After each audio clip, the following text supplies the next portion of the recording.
വർഷം കഴിയുന്തോറും നിത്യോപയോഗ സാധനങ്ങളുടെ ഉൾപ്പെടെ വില വർദ്ധിക്കാറുണ്ടല്ലേ? എന്നാൽ വർഷങ്ങളായി വരുമാനത്തിൽ വർധനയില്ലാതായതോടെ നഴ്സുമാരുടെ മാത്രമല്ല അവരുടെ കുടുംബ ബജറ്റിനെ കൂടിയാണ് ഇത് താളം തെറ്റിച്ചിരിക്കുന്നത്. വിദ്യാഭ്യാസ വായ്പ എടുത്ത് പഠിച്ചിറങ്ങിയവരും വലിയ പ്രതിസന്ധിയിലാണ്. കോഴിക്കോട് മിംസ് ആശുപത്രിയിൽ നിന്ന് സിനോജ് തോമസ് ആണ് ചേരുന്നതൊപ്പം ഞങ്ങളുടെ പ്രതിനിധികൾ കേരളത്തിൽ എല്ലാ ജില്ലകളിൽ നിന്നും നഴ്സുമാർക്കൊപ്പം അവരുടെ വിഷമങ്ങൾ വേദനകളൊക്കെ പങ്കുവെച്ചുകൊണ്ട് ചേരുകയാണ്. അവരുടെ അവകാശ പോരാട്ടത്തിനൊപ്പം തന്നെയാണ് റിപ്പോർട്ടർ. സിനോജ്, എന്താണ് നഴ്സുമാർക്ക് പറയാനുള്ളത്? ഓരോ വർഷം കഴിയുമ്പോഴും നമ്മൾ പറഞ്ഞതുപോലെ ആനുപാതികമായി സാധനങ്ങളുടെ വില കൂടുന്നുണ്ട്, പക്ഷേ ശമ്പളം മാത്രം കൂടുന്നില്ല. വാക്കുകൾ പലത് നൽകി പലരും, പക്ഷേ അതൊക്കെ പാഴ്വാക്കായി എന്നതാണ്. വിനിത, തീർച്ചയായിട്ടും നമ്മുടെയൊക്കെ തന്നെ കേരളത്തിൽ ഒരു കുടുംബത്തിൽ ഒരു നേഴ്സെങ്കിലും ഉണ്ടാവും. അതുകൊണ്ട് തന്നെ അവരുടെ പ്രശ്നം എല്ലാ കുടുംബങ്ങൾക്കും അറിയാവുന്നതാണ്. സേവന മേഖല എന്ന് പറഞ്ഞുകൊണ്ട് തന്നെ നേഴ്സുമാരുടെ മാൻ പവറിനെ ചൂഷണം ചെയ്യുന്ന രീതിയാണ് സ്വകാര്യ മേഖലയിൽ കാണുന്നത്. ഞാൻ നിൽക്കുന്നത് കോഴിക്കോട് മിംസ് ആശുപത്രിയിലാണ്. എനിക്കൊപ്പം നേഴ്സുമാരുണ്ട്. ഇവർ ഇവിടെ നിന്ന് സംസാരിക്കുന്നത് തന്നെ ഭയപ്പെട്ടുകൊണ്ടാണ്. കാരണം ഇന്ന് സംസാരിച്ചുകൊണ്ട് നാളെ എന്ത് സംഭവിക്കുമെന്ന ആശങ്ക അവർക്കുണ്ട്. അതുതന്നെയാണ് ഈ ചൂഷണത്തിന് പ്രധാന കാരണമെന്ന് പറയുന്നത്. സംഘടിച്ചു കഴിഞ്ഞാൽ ചൂഷണം ഒരു വശത്തു കൂടി വരാനുള്ള സാധ്യതയുണ്ടെന്ന പേടിയും അവർക്കുണ്ട്. ഏതായാലും ഗതികെട്ടുകൊണ്ടാണ് ഇവർ സമരത്തിന് ഇറങ്ങിയേക്കുന്നത്. എന്താ നിങ്ങളുടെയൊക്കെ അവസ്ഥ? അവസ്ഥ ഭയങ്കര മോശമായിട്ടുള്ള അവസ്ഥയാണ്. ഇപ്പം നമ്മൾ ഇവിടെ 1/3 സ്റ്റാഫിനെ നമ്മൾ ഇവിടെ ഇ ഡി മാത്രമേ സ്റ്റാഫിന് ഇട്ടിട്ടുള്ളൂ. അപ്പം ബാക്കി നമ്മളെല്ലാവരും സമരത്തിനിറങ്ങാനുള്ള ഇതിലാണ് തീരുമാനം. നിങ്ങളൊക്കെ ലക്ഷങ്ങൾ കൊടുത്ത് പഠിച്ചിട്ട് ഇറങ്ങി വന്ന ആളുകളാണല്ലോ, അതിനനുസരിച്ചുള്ള വരുമാനം ഉണ്ടോ? ഇപ്പം തന്നെ ഇപ്പോഴത്തെ ഒരു നഴ്സിംഗ് കോളേജ്, ഞങ്ങൾക്ക് ആശ്രമം തന്നെ നഴ്സിംഗ് കോളേജുകളുണ്ട്, വിവിധ നഴ്സിംഗ് കോളേജുകളുണ്ട്. 10-11 ലക്ഷം രൂപ മേടിച്ചിട്ടാണ് ഒരു നഴ്സിംഗ് സ്റ്റുഡൻറ്റ് ഇന്നത്തെ കാലത്ത് പഠിച്ചിറങ്ങുന്നത്.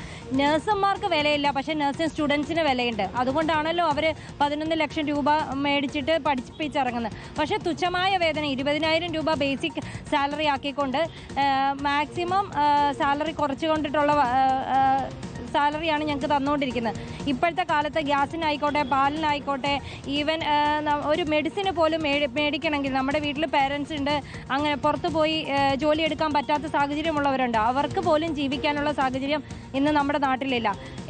ഞങ്ങളുടെ തുച്ഛമായ ആവശ്യം ലാസ്റ്റ് 7 ഇയേഴ്സായിട്ട് നമ്മൾ ചോദിച്ചുകൊണ്ടിരിക്കുന്ന 3 പ്രാവശ്യമായിട്ടും 7 കൊല്ലമായിട്ട് കണ്ടിന്യൂസ് ആയിട്ട് ഭരിച്ചുകൊണ്ടിരിക്കുന്ന ഭരണകൂടം ഞങ്ങൾക്ക് പറഞ്ഞ ആവശ്യങ്ങൾ ഞങ്ങൾക്ക് നേടിത്തരാമെന്നുള്ള രീതിയിൽ സംസാരിച്ചിട്ടും ഒരു തവണ മാത്രം, ഞാനിപ്പോൾ ടോട്ടൽ 18 വർഷമായി എൻ്റെ ഫീൽഡിലേക്ക് ഇറങ്ങിയിട്ടും എനിക്ക് ഗൾഫിൽ പോകാനോ ആഗ്രഹമില്ലാഞ്ഞിട്ടില്ല. പക്ഷേ നമ്മുടെ ഫാമിലി ബാക്ക്ഗ്രൗണ്ട് ഒരിക്കലും അങ്ങോട്ട് എത്തിച്ചേരാൻ പറ്റുന്നില്ല. നമുക്ക് കുട്ടിയുണ്ട്, പേരൻസ് ഉണ്ട്, അങ്ങനെയുള്ളവരുണ്ട്. അപ്പോൾ നമുക്ക് അത്യാവശ്യം വർക്ക് ചെയ്യാനും ജീവിക്കാനുള്ള സാഹചര്യം ഉണ്ടാക്കി തരേണ്ട ഉത്തരവാദിത്തം ഗവൺമെൻറ്റിനാണ്.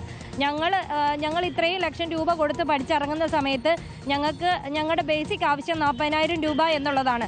ഇന്നത്തെ കാലത്ത് പുറത്ത് ഒരു മലയാളി അല്ലാത്ത അല്ലെങ്കിൽ പുറത്തുനിന്ന് വരുന്ന ഒരു ജോലിക്ക് കാട് വെട്ടാനോ അങ്ങനെയുള്ള പണികൾക്ക് വീട്ടിൽ വരിക്കുന്ന 1,200 രൂപ കൊടുക്കുന്ന 1,000 രൂപ പോലും ഞങ്ങളുടെ തുച്ഛമായ വേദന 800-850 കൂടുതൽ പോലും ഞങ്ങൾക്ക് ഇന്ന് കിട്ടുന്നില്ല.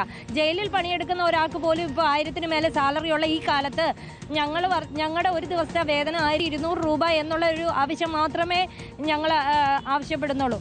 മന്ത്രിമാരായിക്കോട്ടെ, സോഷ്യൽ ഇൻഫ്ലുവൻസേഴ്സ് ആട്ടെ, എത്ര ഇൻഫ്ലുവൻസേഴ്സ് ഇക്കാലത്തുണ്ടായിട്ടും 21-ാം തീയതി ഒരു 10-25,000 പേര് തൃശ്ശൂർ കൂടിയിട്ട് ഒരു മീഡിയ സപ്പോർട്ടും ഞങ്ങൾക്ക് ഉണ്ടായിരുന്നില്ല. വളരെ സങ്കടകരമായ കാര്യമായിരുന്നു. അന്ന് എത്തിയ പിള്ളേരെ വരെ പോലീസ് തടഞ്ഞു നിർത്തി പ്രശ്നം ക്രിയേറ്റ് ചെയ്യാൻ വേണ്ടിയിട്ടുള്ള ഒരു പരിപാടി അവിടെ ഉണ്ടായിരുന്നു. പക്ഷേ ഞങ്ങൾ ശക്തമായി UNAയുടെ ഒപ്പം ജാസിം ഷായുടെ ഒപ്പം അണിനിരന്നുകൊണ്ട് 25,000 നൽകാൻ കഴിയുന്ന വാക്ക് ഓരോ ദിവസവും ഇതുപോലെ ആവശ്യങ്ങൾ പലത് മുന്നോട്ട് വെച്ചിട്ടും സഹികെട്ടിപ്പോൾ സമരത്തിലേക്ക് പോകേണ്ടി വന്നിരിക്കുകയാണ് അവർക്ക്. കോഴിക്കോട് മിംസ് ആശുപത്രിയിൽ നിന്നാണ് സിനോജ് തോമസ് ചേർന്നത്. ഇന്ന് നമുക്ക് കരുനാഗപ്പള്ളി കിംസ് വലിയ ആശുപത്രിയിലേക്ക് പോകണം. അവിടുത്തെ നഴ്സുമാർക്കും പങ്കുവെക്കാനുള്ളത് പലതരത്തിലുള്ള ദുരിതം തന്നെയാണ്. എടുക്കുന്ന ജോലിക്ക് കാശില്ല. മുൻപ് സമരം നടത്തിയപ്പോൾ ഒരുപാട് വാഗ്ദാനങ്ങൾ നൽകി, അതൊന്നും പാലിക്കപ്പെട്ടിട്ടുമില്ല. AV ജയശങ്കർ കൂടി ചേരുകയാണ് കൊല്ലത്ത് നിന്ന്. ജയശങ്കർ, ഇതേപോലെ തന്നെയാണ് അവർക്കും പലതും പറയാനുണ്ടാവുക. വീട്ടിൽ പല പ്രാരാബ്ധങ്ങളുണ്ട്, പക്ഷെ എപ്പോഴും തങ്ങളുടെ ജോലിയിൽ ഒരു തരത്തിലും അവർ വിട്ടുവീഴ്ച ചെയ്യുന്നില്ല. കൃത്യമായി ജോലിക്കെത്തുന്നുണ്ട്. മാലാഖമാരെന്ന് വിളിപ്പേരുള്ളത് പോലെ തന്നെ അവർ ആ ജോലി ചെയ്യുന്നുമുണ്ട്. പക്ഷേ വേതനത്തിന്റെ കാര്യം വരുമ്പോൾ കൈമലർത്തുകയാണ് എല്ലാവരും, അല്ലേ? വിനീത, അങ്ങനെ തന്നെയാണ്. കാരണം ഒരു നേരത്തെ അന്നത്തിന് വേണ്ടി 24 മണിക്കൂർ മുഴുവൻ പണിയെടുക്കുന്നവരാണ് ഈ നഴ്സുമാർ. പക്ഷേ അതിൻ്റെ ഒരു വേതനം അവർക്ക് ലഭിക്കുന്നില്ല. കേവലം 1000 രൂപയ്ക്ക് വേണ്ടി മാത്രമാണ് അവർ ഈ ഒരു സമരം നടത്തുന്നത്. അത്രയും ദയനീയമാണ് ഇവരുടെ അവസ്ഥ. 24 മണിക്കൂറും പണിയെടുക്കുന്നു. കുടുംബത്തെ പോലും ഉപേക്ഷിച്ചുകൊണ്ട് പല ക്രിട്ടിക്കൽ വാർഡുകളിലും ഈ അണുബാധ ഉൾപ്പെടെ ഉണ്ടാകുന്ന അങ്ങനെ വലിയ തോതിൽ ജോലി എടുക്കുന്ന ആളുകളാണ്. പക്ഷേ അതിൻ്റെ ഒരു റിവാർഡ് അവർക്ക് വേതനമായി ലഭിക്കുന്നില്ല. ആ ഒരു വിഷമം അവർക്കുണ്ട്. എന്തായാലും നാളെ മുതൽ സംസ്ഥാന വ്യാപകമായിട്ടുള്ള സമരമാണ്. നമ്മൾ 1000 രൂപയെങ്കിലും വേതനം കിട്ടാൻ വേണ്ടി ഒരു സമരം നടത്തുന്നത്. മുമ്പ് ഒരുപാട് സമരങ്ങൾ നടത്തി, ഒരു ഗുണം ഉണ്ടായില്ല. ഇത്തവണ സമരത്തിന് ഇറങ്ങുമ്പോൾ നമ്മൾ എന്താണ് നമ്മളൊരു നിലപാട്? എൻ്റെ പേര് ഫാത്തിമ എന്നാണ്. ഞാനിവിടെ നഴ്സായിട്ട് വർക്ക് ചെയ്യുകയാണ്. ഈ കഴിഞ്ഞ 7 കൊല്ലമായിട്ട് ഞങ്ങൾക്ക് ഒരു തരത്തിലുള്ള ശമ്പള വർധനവും ഞങ്ങളുടെ ഈ ഒരു മേഖലയിൽ ഉണ്ടായിട്ടില്ല. മിനിമം ഒരു 3 കൊല്ലം, അതല്ലാന്നുണ്ടെങ്കിൽ ഒരു മാക്സിമം പോയ ഒരു 5 കൊല്ലം, ആ ഒരു സമയത്തിനുള്ളിൽ തന്നെ നമ്മുടെ സാലറി ഏതൊരു സെക്ടർ ആയാൽ പോലും അത് കൂട്ടേണ്ടതാണ്. പക്ഷേ ഈ 5 കൊല്ലത്തിന് മുന്നേ തന്നെ നമ്മുടെ സുപ്രീം കോടതി ഒരു അപ്രൂവൽ തന്നതാണ്. നമുക്കൊരു മിനിമം വേജ് 40,000 ആക്കുക എന്നുള്ള ഒരു അപ്രൂവൽ തന്നതാണ്. എന്നിട്ട് പോലും നമ്മുടെ ഗവൺമെൻറ് നടപ്പാക്കിയില്ല എന്നുള്ളതാണ് ഇത്രയും വലിയ അതിശയമായിട്ടുള്ളൊരു കാര്യം. ഈ കഴിഞ്ഞ ഈ മഹാമാരിയിൽ, അതായത് ഈ കോവിഡ് വന്നപ്പോഴും ഈ നിപ്പ വന്നപ്പോഴും എല്ലാം ഞങ്ങളുടെ കുടുംബം മറന്ന്, ഞങ്ങളുടെ ആരോഗ്യം മറന്ന് ഞങ്ങൾ അവർക്ക് വേണ്ടിയിട്ട് പോരാടി. ഞങ്ങളതെല്ലാം തരണം ചെയ്തു. എന്നിട്ട് പോലും ഞങ്ങൾക്കൊരാവശ്യം വന്നപ്പോൾ ഈ കഴിഞ്ഞ ഫെബ്രുവരി 21 ഞങ്ങൾ തൃശ്ശൂരിലൊരു സമ്മേളനം നടത്തിയിട്ടുണ്ടായിരുന്നു. ഒരു 25,000-ഓളം നഴ്സുമാർ അതിൽ പങ്കെടുത്തു. പക്ഷെ ഞങ്ങളെ സഹായിക്കാനോ അല്ലെങ്കിൽ ഞങ്ങളുടെ വിഷമം കേൾക്കാനോ അവിടെ ഒരു ചാനലുകാരും ഞങ്ങൾ അവിടെ കണ്ടിട്ടില്ല. ഈ മാലാഖ എന്നുള്ള പേര് മാത്രമേ ഉള്ളൂ, അതിൻ്റെ അപ്പുറത്തേക്ക് സർക്കാരിൽ നിന്ന് ഒന്നും ലഭിക്കുന്നില്ല എന്ന് തോന്നുന്നുണ്ടോ? തീർച്ചയായിട്ടും ഒന്നും ഞങ്ങൾക്ക് ലഭിക്കുന്നില്ല. ഈ മാലാഖമാർക്കും ഒരു കുടുംബമുണ്ട്. ഞങ്ങളും 5-6 ലക്ഷം രൂപ മുടക്കിയിട്ടാണ് പഠിച്ചിട്ട് ഈ ഒരു ഫീൽഡിലേക്ക് ഇറങ്ങിയത്.